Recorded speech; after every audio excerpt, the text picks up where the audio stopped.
जय श्री हरि भक्तों, साल का सबसे शुभ समय आने वाला है जब भगवान विष्णु योग निद्रा में जाते हैं और 4 महीनों तक चलने वाले चतुर्मास का प्रारंभ होता है। आज का दिन है देवशयनी एकादशी, जिसे हरिशयनी या पद्म एकादशी भी कहा जाता है। इस अवसर पर हम आपको बताएंगे व्रत विधि, क्या खाए क्या न खाए, पारण कब करें, इस व्रत के लाभ और अंत में सुनाएंगे इससे जुड़ी पौराणिक कथा। भक्तों, एकादशी तिथि की प्रारंभ 5 जुलाई 2025 शाम 7:49 बजे से हो रही है। एकादशी व्रत मुख्य दिन 6 जुलाई रविवार को मनाई जाएगी। पारण व्रत खोलने का समय रहेगा 7 जुलाई 2025 सुबह 5:30 से 8:30 तक। द्वादशी तिथि समाप्त 7 जुलाई को सुबह 9:18। भक्तों, इस दिन चतुर्मास शुरू होता है। भगवान विष्णु क्षीर सागर में योग निद्रा में चले जाते हैं।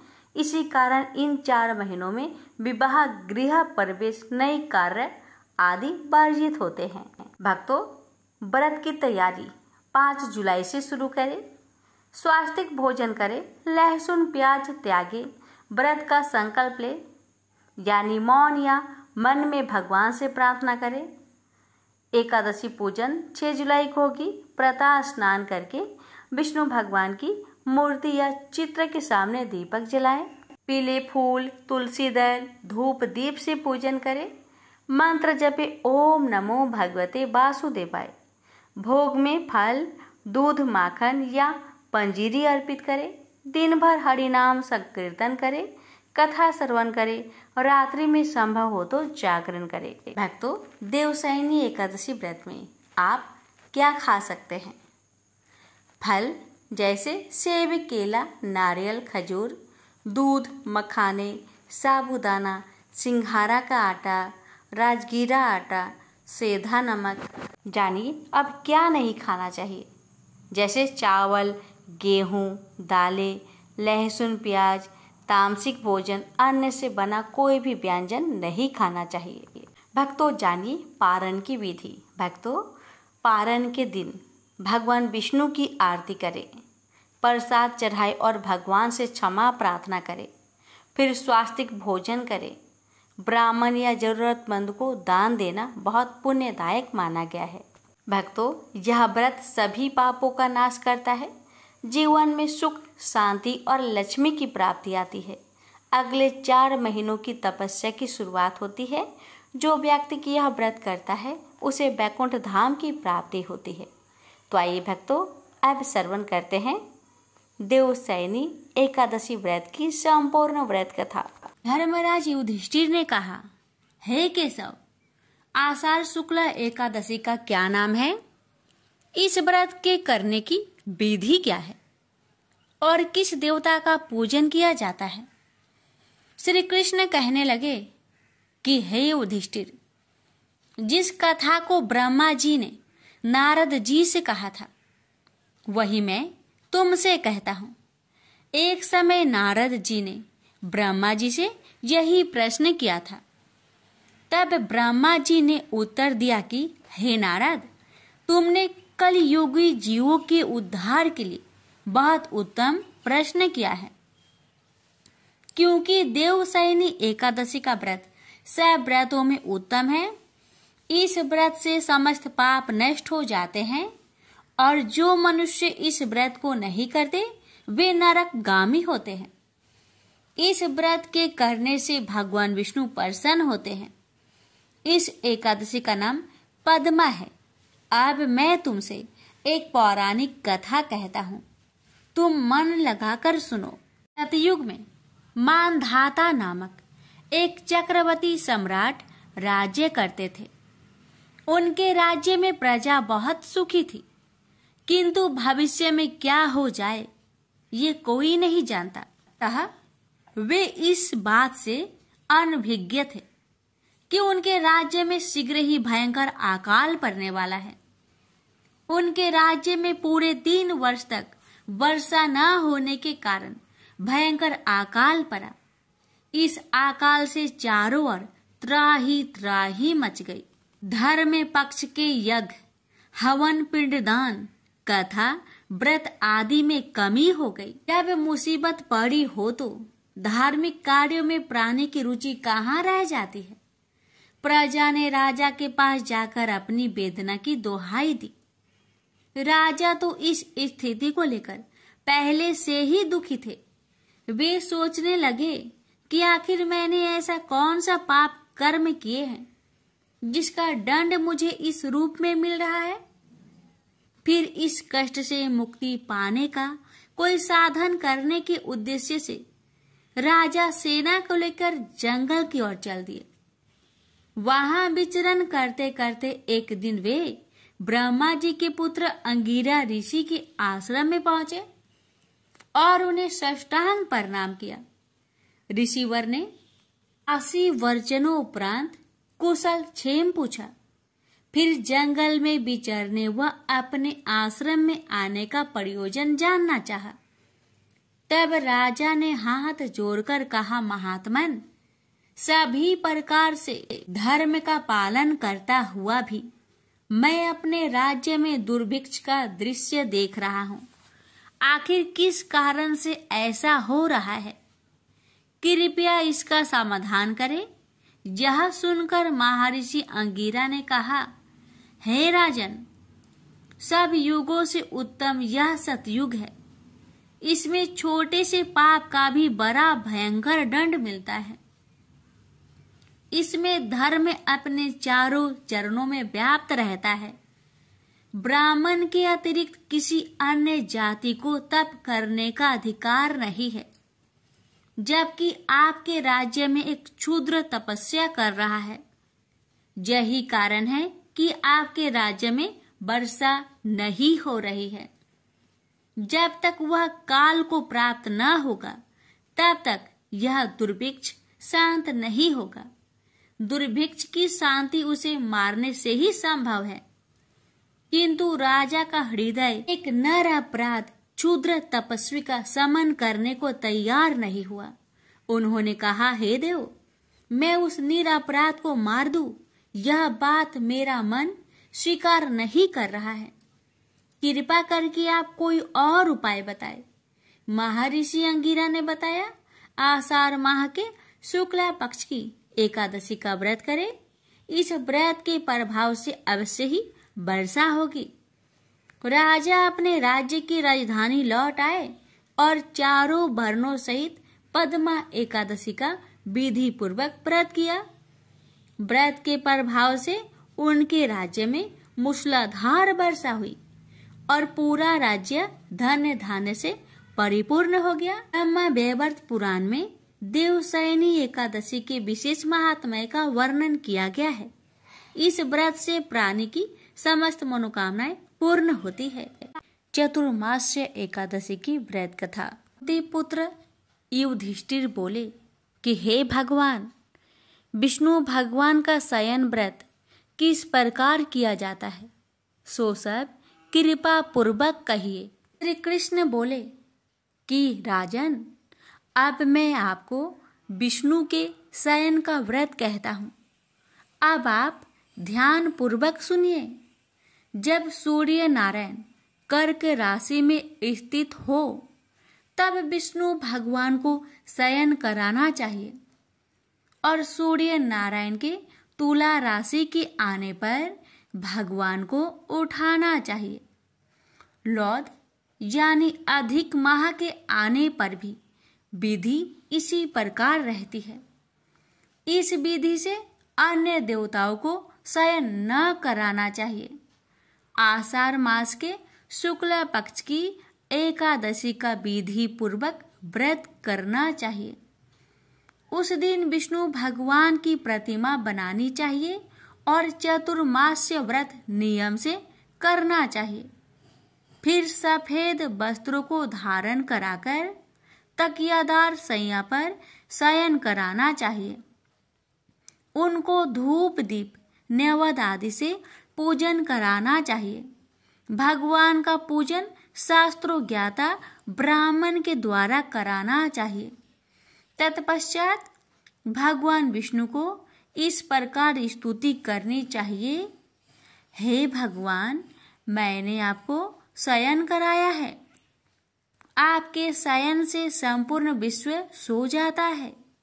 इस तरह विष्णु भगवान के सामने हाथ जोड़कर प्रार्थना करनी चाहिए कि हे भगवान, आप जब 4 माह तक शयन करें तब तक मेरे इस चतुर्मास्य व्रत को निर्विघ्न रखें। इस प्रकार विष्णु भगवान की स्तुति करके शुद्ध भाव से मनुष्य को दातून आदि के नियम को ग्रहण करना चाहिए। विष्णु भगवान के व्रत को शुरू करने के 5 काल वर्णन किए हैं।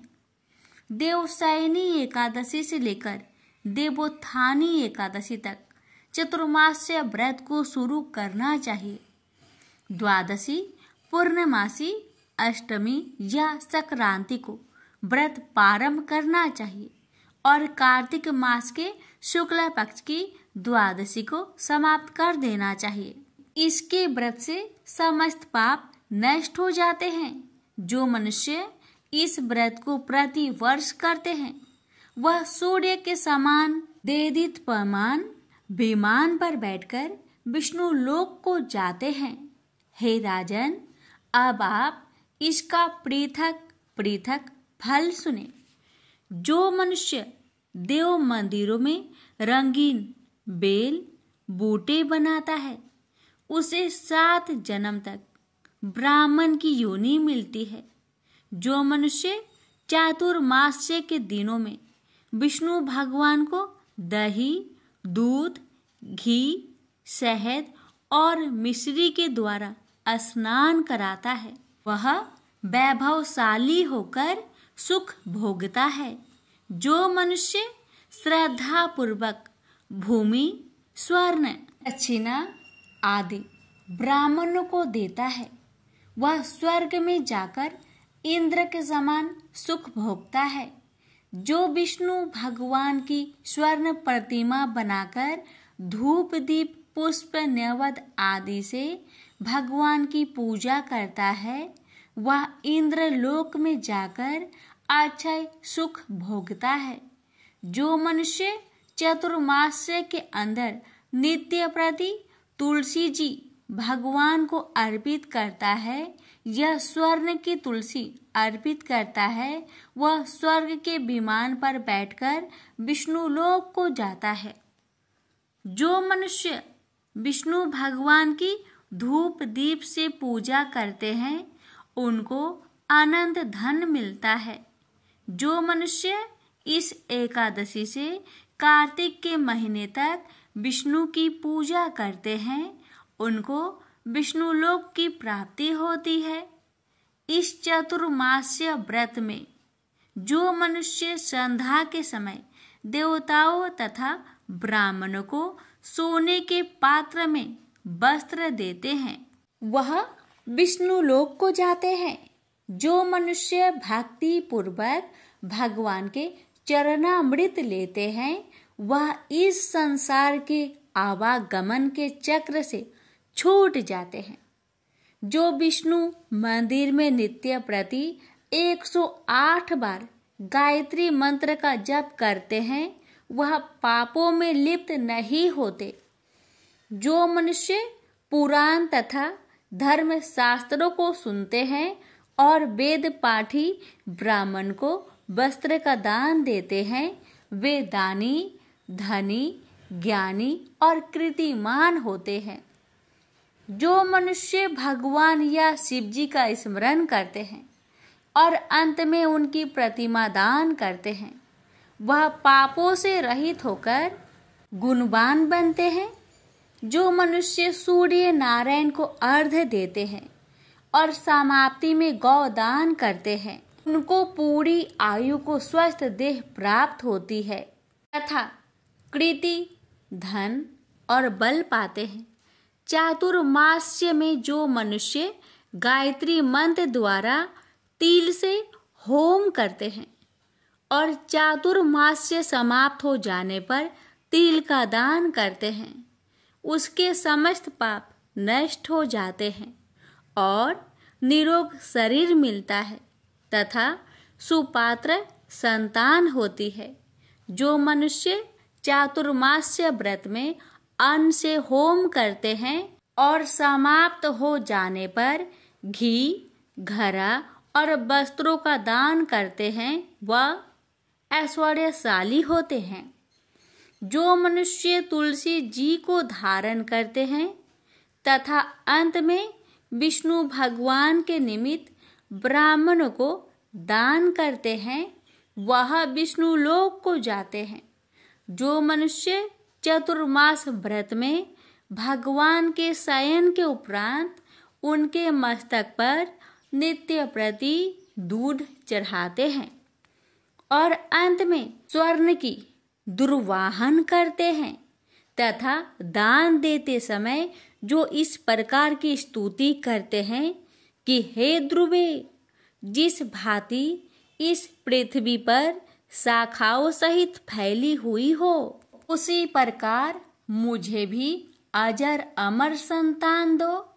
ऐसा करने वाले मनुष्य के सब पाप छूट जाते हैं और अंत में स्वर्ग को जाते हैं।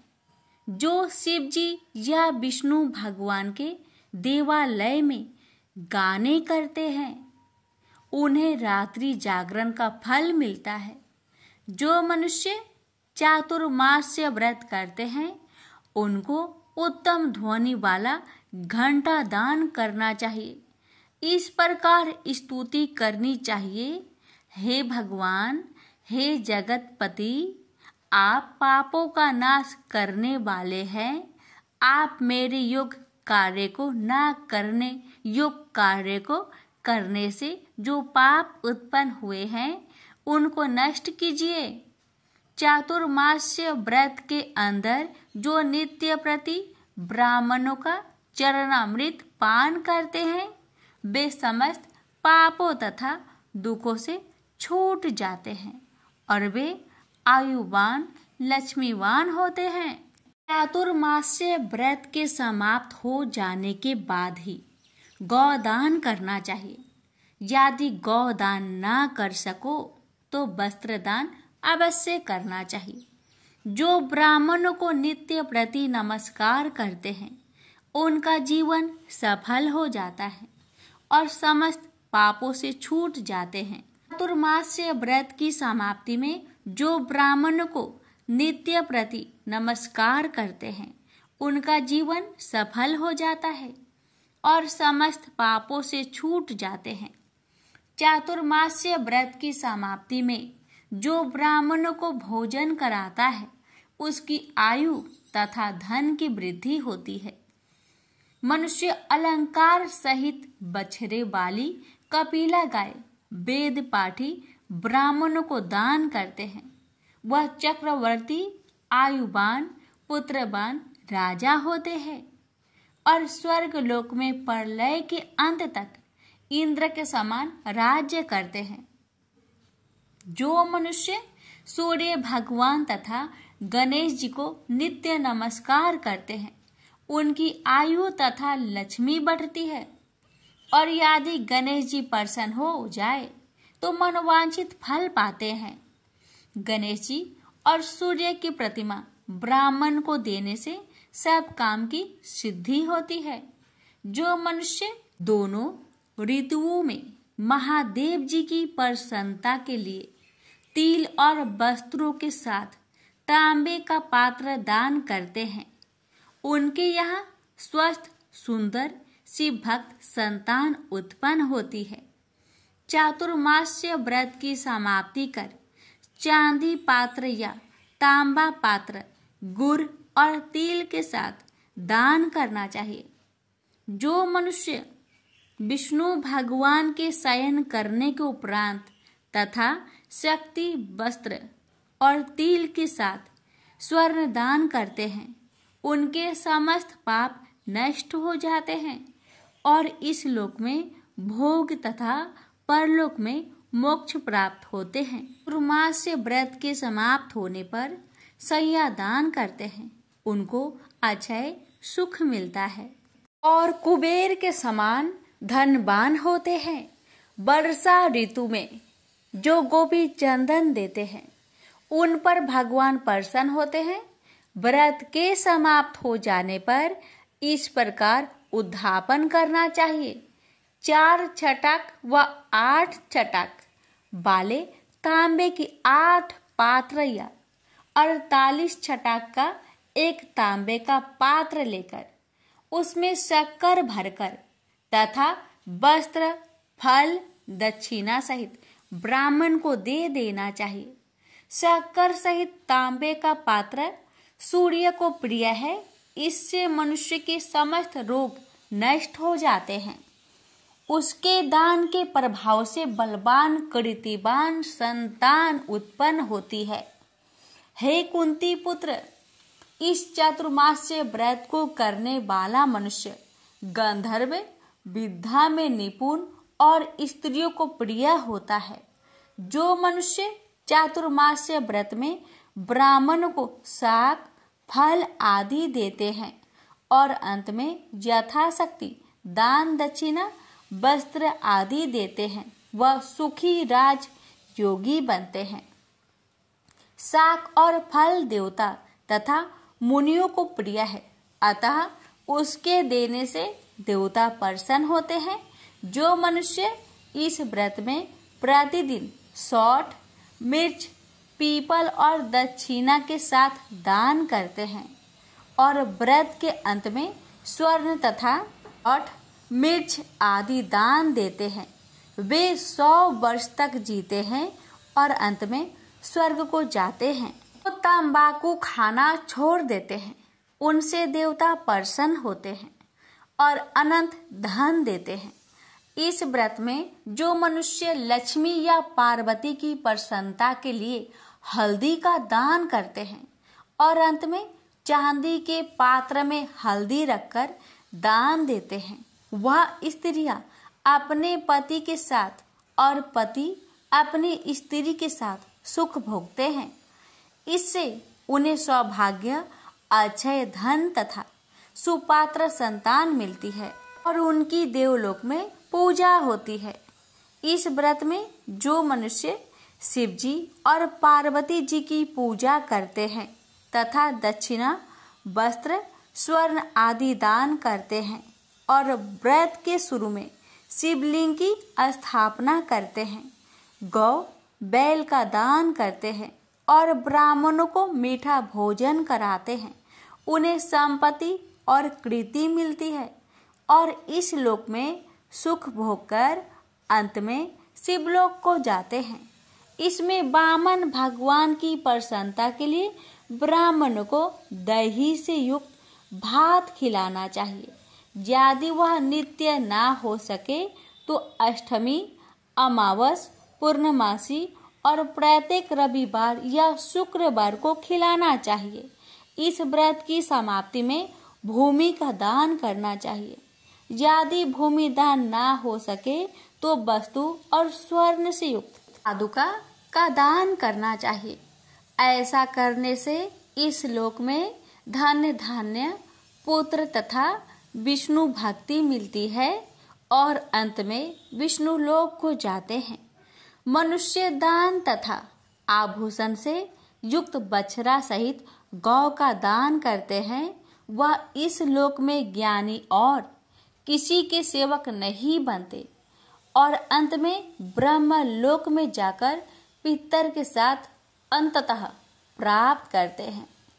चातुर्मास्य व्रत में जो मनुष्य प्रजापत्य का व्रत करते हैं और इसके समाप्त में गौदान करते हैं और ब्राह्मण को भोजन कराते हैं, वह समस्त पापों से छूटकर ब्रह्म लोक को जाते हैं। इस व्रत में जो वस्त्र और बैलों के साथ 8 हल दान करते हैं और शाक, मूल, फल आहार करते हैं तथा पयो व्रत करते हैं, अंत में दूध वाली गौ दान करते हैं, वह विष्णु लोक को जाते हैं। तो मनुष्य दोनों ऋतुओं में केला के पत्र और पालस के पत्तों पर भोजन करते हैं तथा कासे का पात्र और वस्त्र दान करते हैं। वे इस लोक में सुख पाते हैं तथा तेल नहीं खाते हैं। उनके समस्त पाप नष्ट हो जाते हैं। चातुर्मास्य व्रत के प्रभाव से ब्राह्मण घाती करने वाला, सूरा पीने वाला, बालकों को मारने वाला, असत्य भाषण करने वाला, स्त्री को मारने वाला, किसी के व्रत को बिगाड़ने वाला, अगम्या गमन करने वाला, पर स्त्री गमन करने, विधवा गमन करने वाला, ब्राह्मणी तथा चंडाली से गमन करने वाला, इन सब के पाप नष्ट हो जाते हैं और अंत में निर्वाण पद को पाते हैं। चातुर्मास व्रत के अंत में जो मनुष्य ब्राह्मण को आभूषण युक्त चंदन सहित बैल का दान करते हैं तथा उसे सठ रस युक्त भोजन कराते हैं, उन्हें विष्णु लोक प्राप्त होता है। जो मनुष्य भगवान की शयन करने पर नित्य प्रति रात्रि जागरण करते हैं तथा अंत में ब्राह्मणों को भोजन कराते हैं, उन्हें शिवलोक की प्राप्ति होती है। चातुर्मास्य व्रत में जो मनुष्य नित्य प्रति एक समय खाकर ही रहते हैं तथा अंत में भूखे को भोजन कराते हैं, उन्हें स्वर्ग की प्राप्ति होती है। जो मनुष्य भक्ति पूर्वक भगवान की पूजा करते हैं वह विष्णु लोक को जाते हैं। जो भगवान के शयन करने के बाद भूमि पर सोते हैं तथा अंत में संध्यादान करते हैं, उनकी शिवलोक में पूजा होती है। चातुर्मास्य व्रत में जो मनुष्य मैथुन नहीं करता वह बलशाली, यशस्वी और लक्ष्मीवान होता है तथा अंत में स्वर्गलोक को जाता है। जो मनुष्य इस व्रत में उत्तम चावल या जौ का दान करते हैं वह स्वर्ग को जाता है। चातुर्मास्य व्रत में जो तेल नहीं लगाता अंत में कासे या मिट्टी की पात्र में तेल भरकर दान देता है, वह विष्णु लोक को जाता है। जो व्रत में शाक नहीं खाता और अंत में 10 प्रकार के शाक वेद पाठी ब्राह्मण को देता है, वह शिवलोक को जाकर ख्याति प्राप्त करता है। जो मनुष्य इस व्रत में गेहूं को त्याग कर भोजन करते हैं तथा स्वर्ण का दान करते हैं, उन्हें अश्वमेघ यज्ञ की फल की प्राप्ति होती है। जो मनुष्य इस व्रत में अपनी इंद्रियों का दमन करते हैं उसे अश्वमेघ यज्ञ का फल मिलता है। जो मनुष्य श्रावण में शाक, भादों में दही, कुआर में दूध और कार्तिक में दाल को त्याग देते हैं, उन्हें निरोगी काया प्राप्त होती है। जो स्नान करके भगवान की पूजा करते हैं वह हरिलोक को जाते हैं। जो मनुष्य इस व्रत में मीठा, खट्टी, करुआ पदार्थ को त्याग देता है वह समस्त दुर्गुणों से छूटकर स्वर्ग को जाता है। जो मनुष्य इस व्रत में चंद्रयान व्रत करते हैं वह स्वर्ग लोक को जाते हैं। जो मनुष्य इस व्रत में एकमात्र दूध पर ही निर्वाह करते हैं उनका वंश प्रलय के अंत तक चलता है। जिस दिन भगवान शयन से उठते हैं उस दिन ब्राह्मणों को दान, वस्त्र तथा भोजन देना चाहिए। यह समस्त दान वेद पाठी धार्मिक ब्राह्मण को देना चाहिए। चोरी करने वाला, मदपान करने वाला, अगम्य गमन करने वाला, अधर्मी, शास्त्रों का निरादर करने वाला, मिथ्या बोलने वाला तथा अन्य त्याज्य करने वाले ब्राह्मण को दान देने से उल्टा पाप लगता है तथा नरक की प्राप्ति होती है। प्रेम से बोलिए जय श्री हरि। विष्णु भगवान की 10 अवतार की व्रत कथा। पहले सुनेंगे मत्स्य अवतार की व्रत कथा। पुराणों के अनुसार भगवान विष्णु ने सृष्टि को प्रलय से बचाने के लिए मत्स्य अवतार लिया था। इसकी कथा इस प्रकार है। कृत युग के आदि में राजा सत्यव्रत हुए। राजा सत्यव्रत एक दिन नदी में स्नान कर जलांजलि दे रहे थे। अचानक उनकी अंजलि में एक छोटी सी मछली आ गई। उन्होंने देखा तो सोचा वापस सागर में डाल दूं, लेकिन उस मछली ने बोला, आप मुझे सागर में मत डालिए, अन्यथा बड़ी मछलियां मुझे खा जाएगी। तब राजा सत्यव्रत ने मछली को अपने कमंडल में रख लिया। मछली और बड़ी हो गई तो राजा ने उसे अपने सरोवर में रखा। तब देखते ही देखते मछली और बड़ी हो गई। राजा को समझ आ गया कि यह कोई साधारण जीव नहीं है। राजा ने मछली से वास्तविक स्वरूप में आने की प्रार्थना की। राजा की प्रार्थना सुन साक्षात 4 भुजाधारी भगवान विष्णु प्रकट हो गए और उन्होंने कहा कि ये मेरा मत्स्य अवतार है। भगवान ने सत्यव्रत से कहा, सुनो राजा सत्यव्रत, आज से 7 दिन बाद प्रलय होगी। तब मेरी प्रेरणा से एक विशाल नाव तुम्हारे पास आएगी। तुम सप्त ऋषियों, औषधियों, बीजों व प्राणियों के सूक्ष्म शरीर को लेकर उसमें बैठ जाना। जब तुम्हारी नाव डगमगाने लगेगी तब मैं मत्स्य के रूप में तुम्हारे पास आऊंगा। उस समय तुम बासुकी नाग के द्वारा उस नाव को मेरे सिंह से बांध देना। उस समय प्रश्न पूछने पर मैं तुम्हें उत्तर दूंगा, जिससे मेरी महिमा, जो परम ब्रह्मा नाम से विख्यात है, तुम्हारे हृदय में प्रकट हो जाएगी। तब समय आने पर मत्स्य रूपधारी भगवान विष्णु ने राजा सत्यव्रत को तत्व ज्ञान का उपदेश दिया, जो मत्स्य पुराण नाम से प्रसिद्ध है। प्रेम से बोलिए जय श्री हरि। कुर्म अवतार की कथा। धर्म ग्रंथों के अनुसार भगवान विष्णु ने कुर्म यानी कछुआ का अवतार लेकर समुद्र मंथन में सहायता की थी।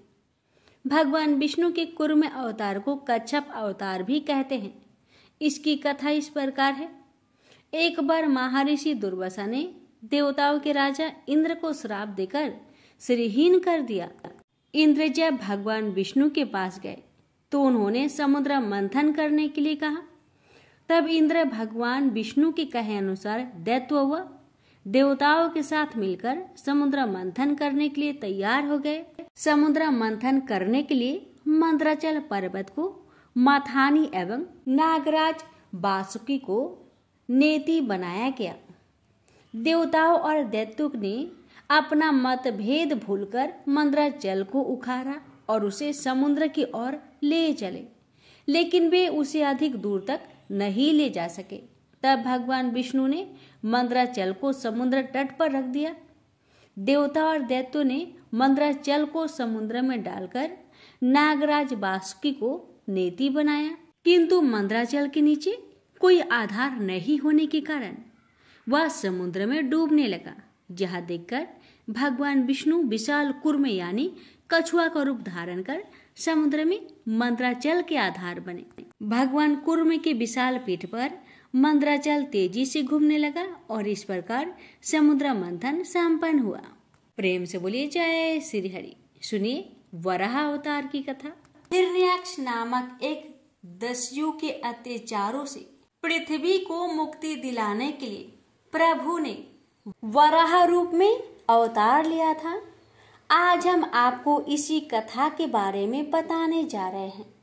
जब कश्यप ऋषि की पत्नी दीति की गर्भ से हिरण्याक्ष और हिरण्यकश्यप नाम के 2 जुड़वा बच्चों ने जन्म लिया, तब समस्त पृथ्वी जैसे एक नकारात्मक ऊर्जा से भर गई।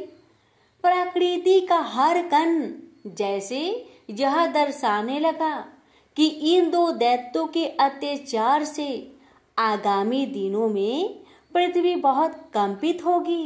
कहा जाता है कि जो दैत्य पैदा होने के साथ ही बड़े हो जाते हैं, उनके उत्पात की कोई सीमा नहीं होती। यह 2 जुड़वा भाई भी कुछ इसी प्रकार बड़े हो गए थे। दोनों भाइयों ने मिलकर प्रजापति ब्रह्मा का कठोर तप किया और उनसे किसी भी मानव शरीर से मृत्यु ना प्राप्त करने का वरदान मांग लिया। बस फिर क्या था, ब्रह्मा जी से अजयता व अमरता का वरदान प्राप्त कर दोनों दैत्यों की स्वेच्छा चरित्र और उड्डनता की जैसी सभी सीमाएं खत्म हो गई। हिरण्याक्ष ने अब तीनों लोकों में विजय प्राप्त करने का निर्णय कर लिया और गदा लेकर इंद्रलोक की ओर चल पड़ा। सभी देवताओं को जब इस बात की सूचना मिली तब वह सब इंद्रलोक छोड़कर भाग गए। इंद्रलोक में किसी को ना पाकर हिरण्याक्ष तब वरुण देव की नगरी भिभावरी की ओर चला। वहां जाकर उसने वरुण देव को युद्ध के लिए ललकारा।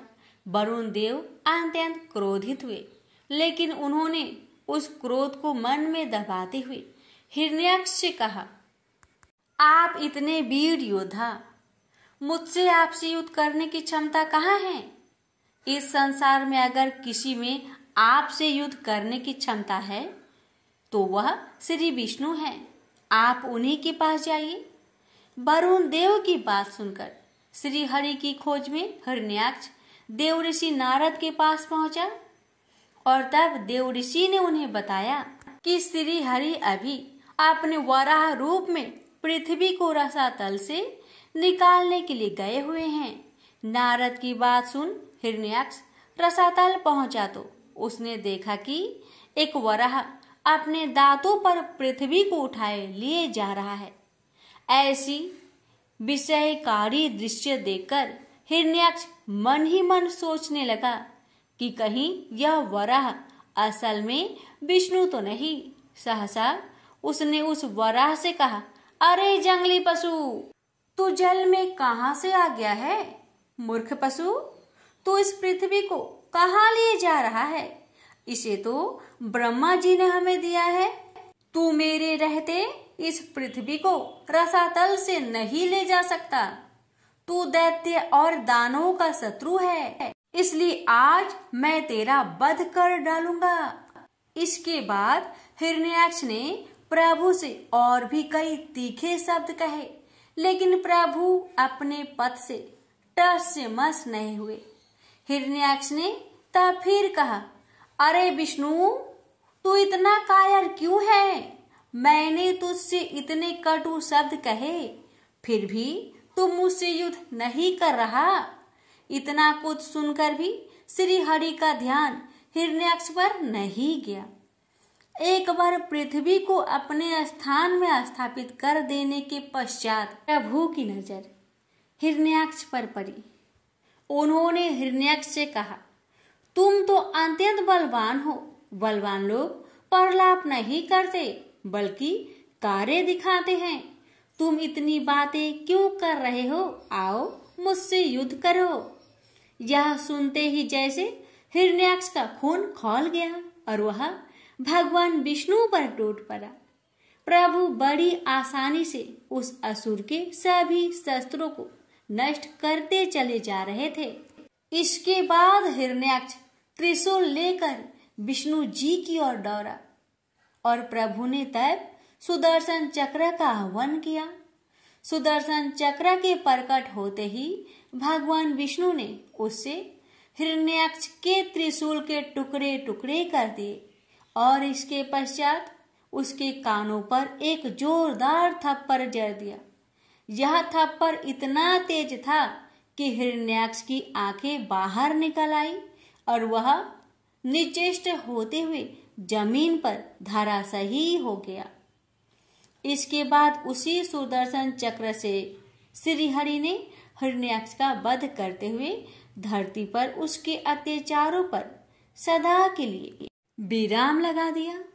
भगवान विष्णु के हाथों मारे जाने के कारण हिरण्याक्ष बैकुंठ चला गया और वहां के द्वार पहाड़ी के रूप में अपना जीवन व्यतीत करने लगा। इधर अपने दांतों से जल और पृथ्वी को स्थापित और हिरण्याक्ष का वध करने के पश्चात प्रभु के वराह अवतार भी अंतर्ध्यान हो गई। प्रेम से बोलिए जय श्री हरि। भगवान आपकी इस पावन कथा को कहने वाले श्रद्धा पूर्वक सुनने वाले सभी भक्तों पर अपनी कृपा सदा सर्वदा बनाए रखिएगा। प्रेम से बोलिए जय श्री हरि। सुनिए चौथी कथा भगवान नरसिंह जी की। भगवान विष्णु ने नरसिंह अवतार लेकर दैत्यों के राजा हिरण्यकशिपु का वध किया था। इस अवतार की कथा इस प्रकार है। धर्म ग्रंथों के अनुसार दैत्य का राजा हिरण्यकशिपु स्वयं को भगवान से भी अधिक बलवान मानता था। उसे मनुष्य, देवता, पंछी, पशु न दिन में, न रात में, न धरती पर, न आकाश में, न अस्त्र से, न शस्त्र से मारने का वरदान प्राप्त था। उसके राज्य में जो भी भगवान विष्णु की पूजा करता था उसको दंड दिया जाता था। उसके पुत्र का नाम था प्रहलाद। प्रहलाद बचपन से ही भगवान विष्णु का परम भक्त था। यह बात जब हिरण्यकशिपु को पता चली तो वह बहुत क्रोधित हुआ और प्रहलाद को समझाने का प्रयास किया, लेकिन फिर भी जब प्रहलाद नहीं माना तो हिरण्यकशिपु ने उसे मृत्यु दंड दे दिया। हर बार भगवान विष्णु के चमत्कार से वह बच गया। हिरण्यकशिपु की बहन होलिका, जिसे अग्नि से न जलने का वरदान प्राप्त था, वह प्रहलाद को लेकर धधकती हुई अग्नि में बैठ गई। तब भी भगवान विष्णु की कृपा से प्रहलाद बच गया और होलिका जल गई। जब हिरण्यकशिपु स्वयं प्रहलाद को मारने ही वाला था तब भगवान विष्णु नरसिंह का अवतार लेकर खंभे से प्रकट हुए और उन्होंने अपने नाखूनों से हिरण्यकशिपु का वध कर दिया। प्रेम से बोलिए जय श्री हरि। रसपान करिए पांचवी कथा वामन अवतार की। त्रेता युग में बलि नामक राक्षस ने एक बार सभी देवताओं को युद्ध में हराकर स्वर्ग पर अपना आधिपत्य कर लिया था। इसके बाद वह देवताओं पर तरह तरह के अत्याचार करने लगा। एक दिन सभी देवगण मिलकर देव माता अदिति के पास गए और अपने ऊपर बीत रहे अत्याचारों के बारे में बताया। यह सुनकर देव माता अपने पति ऋषि कश्यप के पास गई और देवताओं की समस्या बताई। महर्षि कश्यप ने कहा, हे देवी, तुम भाद्रपद महीने की शुक्ला पक्ष की द्वादशी का व्रत करो, जिससे प्रसन्न होकर भगवान विष्णु जी तुम्हारी कोख से जन्म लेंगे। अपने पांचवें अवतार वामन अवतार के रूप में देव माता अदिति ने पति महर्षि कश्यप की आज्ञा से विशेष अनुष्ठान किया और फलस्वरूप विष्णु भगवान ने वामन ब्रह्मचारी का रूप धारण कर राजा बलि के यहाँ गए। उस समय राजा बलि ने विशेष यज्ञ का अनुष्ठान किया था और वामन भगवान उसी यज्ञ में जाकर शामिल हो गए। राजा बलि ने वामन भगवान का भव्य स्वागत किया और दक्षिणा देने लगे, किंतु वामन भगवान ने मना कर दिया।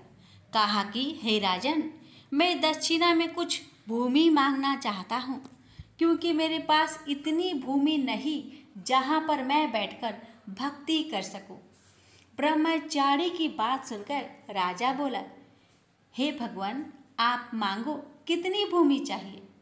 भगवान विष्णु जी की इस माया को राजा बलि के कुल गुरु शुक्राचार्य पहचान गए और बलि से दक्षिणा में भूमि देने से मना किया और कहा कि यह सब विष्णु की माया है, ताकि तुम्हें युद्ध में हरा सके।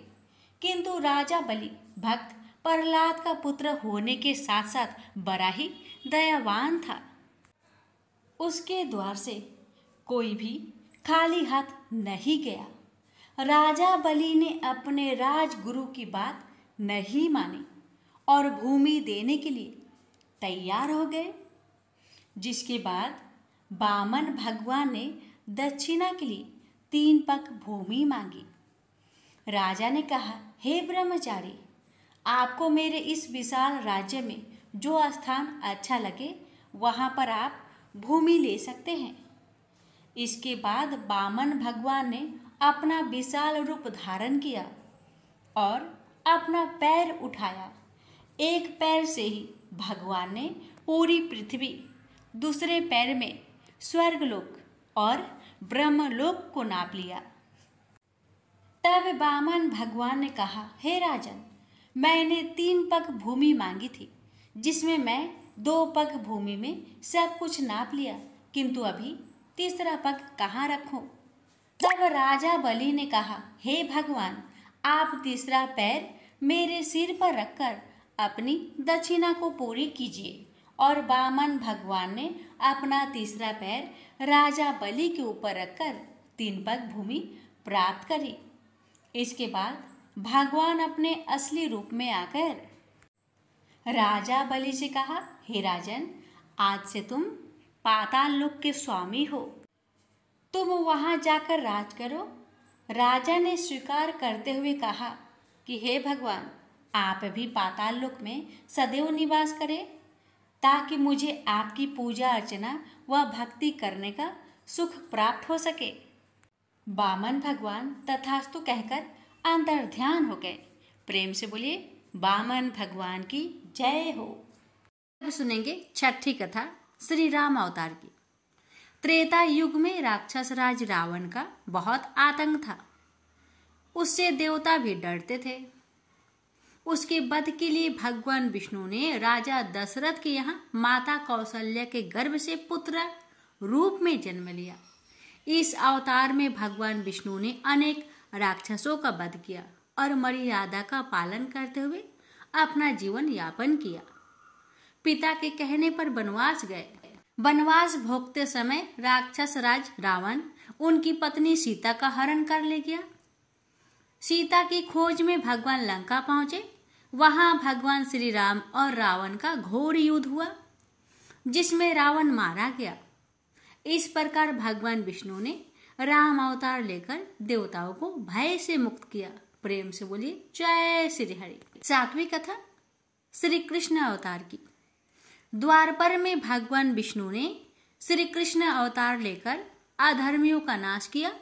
भगवान श्री कृष्ण का जन्म कारागार में हुआ था। इनके पिता का नाम वासुदेव और माता का नाम देवकी था। भगवान श्री कृष्ण ने इस अवतार में अनेक चमत्कार किए और दुष्टों का सर्वनाश किया। कंस का वध भी भगवान श्री कृष्ण ने ही किया।